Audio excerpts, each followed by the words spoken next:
বরিশালের অন্যতম বিদ্যাপীঠ সরকারি সৈয়দ হাতেম আলী কলেজের ২০২৪-২৫ শিক্ষাবর্ষের একাদশ শ্রেণীর নবাগত শিক্ষার্থীদের নবীন বরণ অনুষ্ঠিত হয়েছে। ৮ই আগস্ট বৃহস্পতিবার সকাল ১০টায় কলেজের নিজস্ব ভবনে এই আয়োজন করা হয়।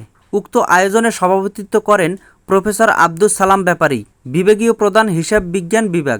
এ সময় প্রধান অতিথি হিসেবে উপস্থিত ছিলেন প্রফেসর মোহাম্মদ হারুনুর রশিদ হাওলাদার, অধ্যক্ষ সরকারি সৈয়দ হাতেম আলী কলেজ। এছাড়া বিশেষ অতিথি হিসেবে উপস্থিত ছিলেন মোহাম্মদ আখতারুজ্জামান খান, উপাধ্যক্ষ সহ প্রতিষ্ঠানের অন্যান্য শিক্ষক, কর্মকর্তা, কর্মচারীরা উপস্থিত ছিলেন। এই নবীনবরণ অনুষ্ঠানকে কেন্দ্র করে মুখরিত হয়ে ওঠে কলেজ ক্যাম্পাসটি। সুনাগরিক হিসেবে গড়ে ওঠার আহ্বানের মধ্য দিয়ে ফুল দিয়ে বরণ করে নেওয়া হলো ১৫০০ নবীন শিক্ষার্থীকে। নবীনবরণ অনুষ্ঠান উপলক্ষে সাজানো হয় গোটা ক্যাম্পাস। কেউ এসেছে সেজে, কেউ বা সাধারণ পোশাকে। সবাই মেতে উঠে হাসি, আনন্দ, আড্ডা আর উল্লাসে। শিক্ষার্থীদের এই আনন্দে মেতে ওঠেন শিক্ষকরাও। এছাড়া শিক্ষার্থীদের সাথে অভিভাবকদের উপস্থিত লক্ষ্য করা গেছে।